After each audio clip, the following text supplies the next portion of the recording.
Discuss करेंगे क्या? आज हम डिस्कस करेंगे कि सुपर टेट जो कि यूपी की वैकेंसी होती है या यूपी का एग्जाम होता है, उसमें आपका जो सीडीपी वाला सेक्शन है, सीडीपी कहना इसको शायद सही होगा क्योंकि इसमें चाइल्ड डेवलपमेंट भी है, इसमें आपका टीचिंग मेथोडोलॉजी भी है, लाइफ स्किल भी है। तो इसकी तैयारी आप कैसे करेंगे, सिलेबस क्या है, स्पेशली उन टॉपिक्स से जो आपके लिए नए हैं, जो आपने यूपी टेट में नहीं पढ़े या आपने कहीं और नहीं पढ़े। सिलेबस देखेंगे, पहले समझेंगे ये 30 मार्क्स आप तैयार कैसे करेंगे, तैयारी कर रहे हैं तो आपको कैसे हेल्प मिल सकती है इस पूरे सिलेबस को तैयार करने में, उस पर बात करेंगे। चलिए आ जाते हैं फटाफट से सुपर टेट पे। सिलेक्शन की तैयारी चल रही है। अगर हम बात करें चाइल्ड साइकोलॉजी या बाल मनोविज्ञान या फिर मैं कहूँ बाल विकास, ये 10 नंबर ऐसे 10 नंबर हैं जो आपने यूपी टेट में या कोई भी टेट अगर आज तक दिया है तो पढ़े हुए हैं। ये बिल्कुल भी मुश्किल नहीं है, 10 नंबर आप ऐसे ले आएंगे चुटकी बजा करके।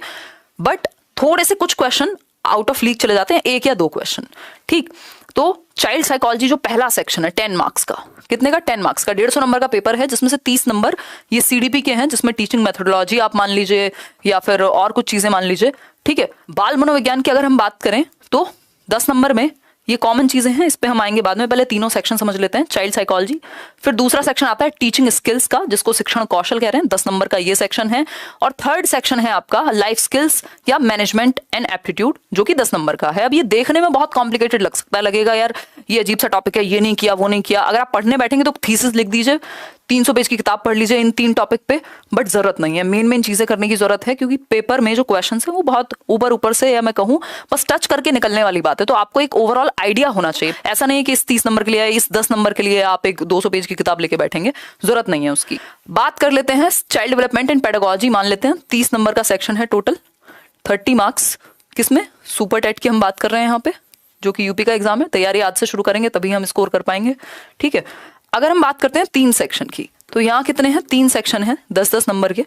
10 मार्क्स में आपका सीडी बोल सकते हैं या चाइल्ड डेवलपमेंट, बाल विकास के बच्चे का विकास कैसे होता है, जो भी आपने यूपी टेट में पढ़ा है वो 10 नंबर सीधे के सीधे, बल्कि उससे कम में ही आपका, क्योंकि वहां तो 30 नंबर में आता है, काम आपका हो जाएगा। 10 मार्क्स आपके ये हो गए। बस आपको रिवाइज करना है जो भी आपने यूपी टेट में पढ़ा है, या अगर बैचेस में हैं आप तो हैंड रिटन नोट्स होंगे आपके पास मेरे, और उसकी एक बुक भी जल्दी देखने को मिल जाएगी।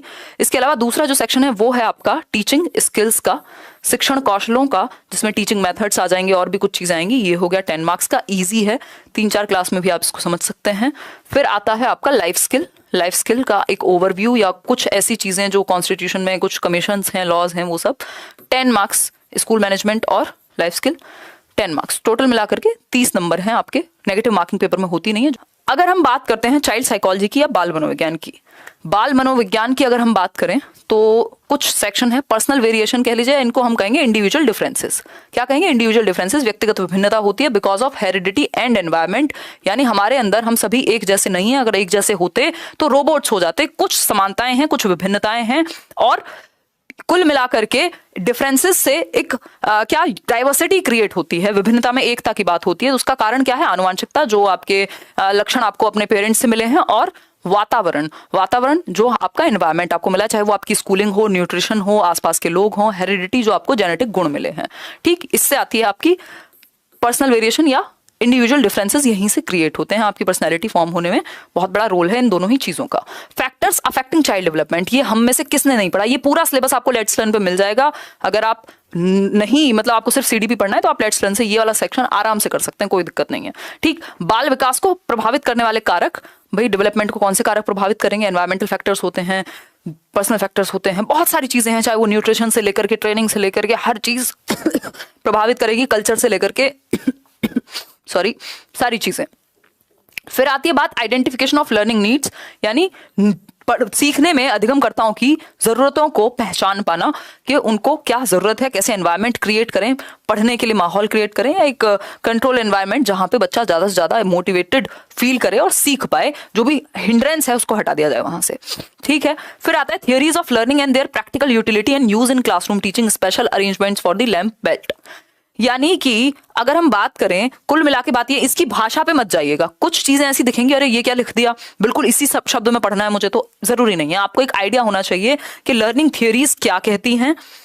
जितनी भी लर्निंग थियरीज हैं वो आपको पता होनी चाहिए, चाहे वो थॉर्नडाइक हो, पैवलव हो, स्किनर हो, हल हो, ये इवन मीड का जो जीएच मीड हैं, जॉर्ज हर्बर्ट मीड, उनका सोशलाइजेशन से भी एक क्वेश्चन पिछले साल पूछ लिया था। ये आपको आइडिया होना चाहिए, जितनी भी थियोरीज हैं वो आपकी यहाँ आ जाएंगी। वीडियो रिकॉर्ड करके यूट्यूब पे डाल सकते हैं क्या मैम? मतलब नहीं यार, बैच का क्यों डाल रहे हो, हैं कैसी हरकतें करते हो बताओ। तो ये हुआ आपका, ये 3-4 सेक्शन है जिसमें ऑलमोस्ट जो भी आपने यूपी टेट में पढ़ा है या सी टेट में पढ़ा है वो यहाँ आ जाएगा। लर्निंग थियरीज इसमें जरूर पढ़नी है। फिर आती है बात सुपर टेट में टीचिंग स्किल की, जो कि सेकंड सेक्शन है, 10 मार्क्स का सेक्शन है अपने आप में।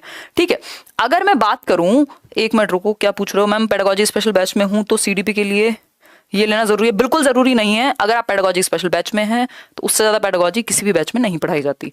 ठीक, वो लेके रखिए, और कोई बैच जरूरी नहीं आप सीडीपी के लिए लें। शिक्षण कौशल की अगर हम बात करें तो शिक्षण कौशल क्या है भाई? शिक्षण कौशल में टीचिंग मेथड्स और स्किल्स, इतने सारे मेथड्स हैं, लेक्चर मेथड से लेकर के, एक होते हैं आपके जो डेमोक्रेटिक मेथड्स होते हैं, दूसरे होते हैं जो टीचर सेंटर्ड मेथड्स होते हैं। इसमें फिर आपके एक्टिविटी सेंटर्ड मेथड हैं कुछ, जिसमें अगर हम बात कर रहे हैं हम प्रैग्मेटिक अप्रोच, जिसको हम प्रोजेक्ट मेथड कह रहे हैं, या फिर अगर हम बात करें प्लेवे मेथड है आपका। इसके अलावा किंडरगार्टन है, मॉन्टेसरी विधि है ना, और लेक्चर मेथड, डिमॉन्स्ट्रेशन मेथड जो टीचर सेंटर्ड मेथड्स हैं उसमें भी कई सारे मेथड्स हैं, है ना, इंडक्टिव डिडक्टिव है, ये है वो है। तो ये सारे मेथड्स आ जाएंगे, और कुछ स्किल्स आपकी टीचिंग की होती हैं जो एनसीईआरटी ने भी डिफाइन की हैं, वो हम यहाँ पे डिस्कस करेंगे। ठीक, फिर है प्रिंसिपल्स ऑफ लर्निंग, यानी अधिगम के सिद्धांत। अगेन ये चीज आपकी वही हो जाएगी जब आपने लर्निंग थियरीज की होंगी, जब वो लर्निंग का जो कॉन्सेप्ट है ना, जो आप मेनली चैप्टर पढ़ते हैं, उसमें ये चीज कवर हो जाएगी। फिर है current Indian society and elementary education. अभी आपको थोड़ा सा पता होना चाहिए, इसको बहुत ऐसा नहीं है, अगर आप पेपर उठा के देखेंगे तो ऐसा नहीं होगा कि आपको बहुत दिक्कत हो रही है। जो चीजें आप वैसे पढ़ते हैं, एनसीएफ, एनसीईआरटी, आरटीई, वो सब यहाँ पे आ जाएंगे। कुछ छोटे मोटे आर्टिकल्स या पॉलिसीज हैं वो सब यहाँ आ जाएंगी। इंक्लूसिव एजुकेशन हर जगह पे पूछा जाता है, सीटेट में भी 5 नंबर में आपने पढ़ा है, उसी चीज को ठीक से पढ़ना है, थोड़ा ढंग से पढ़ लेना है। New initiatives for elementary education, यानी प्रारंभिक शिक्षा के लिए क्या नई पहल चल रही है, कौन सी पॉलिसीज किन आर्टिकल्स पे फोकस कर रहे हैं। एजुकेशनल इवैल्यूएशन एंड मेजरमेंट, जो आपका सीसीई है इनडायरेक्टली, उसी को पढ़ाने की बात की जा रही है कि मूल्यांकन कैसे करेंगे। फिर आता है इनिशियल फॉर्मेशन स्किल्स, कैसे आप स्किल्स बच्चे में डेवलप करेंगे, लाइफ स्किल्स होती कितनी, सॉरी टीचिंग स्किल्स की अगर हम बात करें, टीचिंग लर्निंग जो प्रोसेस है एक कंप्लीट, अगर मैं इसको एक चैप्टर में समराइज करूं तो टीचिंग लर्निंग प्रोसेस, जिसमें टीचर का क्या रोल है, एजुकेशन कैसी प्रोसेस है, एजुकेशन कहाँ से निकल के आया शब्द, है ना, और ये 2 वे है, 3 वे है, क्या है, और मेथड्स कैसे होने चाहिए, किन चीजों पे ध्यान देना चाहिए, ये टीचिंग लर्निंग का ही एक चैप्टर है।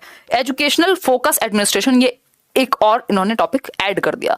बेसिकली अगर आप इसको देखेंगे तो ये आपको कॉम्प्लिकेटेड लगेगा, बट अगर जब हम इसको करेंगे तो ये बहुत ही इजी वे में हो जाएगा, क्योंकि हमें एक ओवरऑल आइडिया लेने की जरूरत है इसका। कॉमन सेंस से ज्यादातर क्वेश्चन सॉल्व हो जाएंगे, इसको देख के डरना नहीं है बिल्कुल भी। ठीक है, चाहे आप कोर्स में हो चाहे आप कोर्स में ना हो, इन जनरल मैं आपको बात कर रही हूँ। फिर अगर हम बात करते हैं कोर्स में तो हम करेंगे जो कर रहे हैं। फिर आती है बात किसकी? जीवन कौशल की, लाइफ स्किल। लाइफ स्किल कितने? 10 नंबर की, मैनेजमेंट भी है इसमें साथ में और एप्टीट्यूड भी है।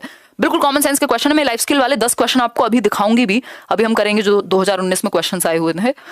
प्रोफेशनल कंडक्ट एंड पॉलिसी, एक तरह से टीचिंग एप्टीट्यूड जैसी बात हो गई कि भाई टीचर कैसे कंडक्ट करे, क्या इंटेग्रिटी हो, किस तरह की सिचुएशन अगर क्लास में आती है तो क्या करे, ये सारी चीजें। मोटिवेशन यानी अभिप्रेरणा, एक्सटर्नल इंटरनल, ये सब हमने पढ़ी हुई है सीटेट में। रोल ऑफ एजुकेशन, शिक्षा का की भूमिका क्या है, जो मैं अभी कुछ टॉपिक ऐसे हैं जो एक जगह पढ़ ली तो 2 जगह काम आएंगे। जैसे अभी मैं बात कर रही थी कि एजुकेशन क्या है, टीचिंग लर्निंग प्रोसेस क्या है, उससे ही संबंधित ये रोल ऑफ एजुकेशन आपका वहीं कवर हो जाएगा। फिर आती है बात किसकी? कॉन्स्टिट्यूशनल एंड ओरिजिनल ओरिजिन्स, संवैधानिक और मूल स्रोत। अब इसमें आ जाएंगे आपके जो भी एजुकेशन रिलेटेड आर्टिकल हैं या जो भी प्रावधान हुए हैं, फंडामेंटल राइट बनाया एजुकेशन को, चाहे वो आरटीई हो। Penal and punishments are effective to use, जो भी धाराएं हैं या जो भी इस तरह के लीगल प्रोसीजर्स हैं उनके बारे में थोड़ा बहुत जानना। क्लियर है बात? इतनी बात क्लियर है? ये 4-5 पॉइंट्स हैं कुल मिलाकर के, ये बिखर के, मतलब या मैं कहूं एकदम डिटेल में पॉइंट्स में दे दिया है। अगर आप इसको देख के डरेंगे तो कोई पॉइंट नहीं है। इन जनरल आपको या तो नेक्स्ट मंथ तक मेरी एक बुक आ जाएगी जो सीडीपी के हैंड रिटन नोट्स होंगे, या फिर कुछ ना कुछ हम कर लेंगे। इसमें से ज्यादातर चीजें आपको लेट्स लर्न पे मिल जाएंगी। जो लोग बैच में हैं वो लोग बैच से पढ़ाई करेंगे, कोई दिक्कत वाली बात ही नहीं है। देखो ये देखने में छोटा सा है बट पढ़ना बहुत कुछ पड़ेगा इसके लिए। ठीक है, अगर हम बात करते हैं, क्योंकि अगर आप पूरा स्कोर करने की कोशिश कर रहे हैं तो फिर 4 चीजें यहां से पढ़नी पड़ेंगी, 4 चीजें वहां से पढ़नी पड़ेंगी, 4 चीजें पुराने पेपर की देखनी पड़ेंगी। ठीक,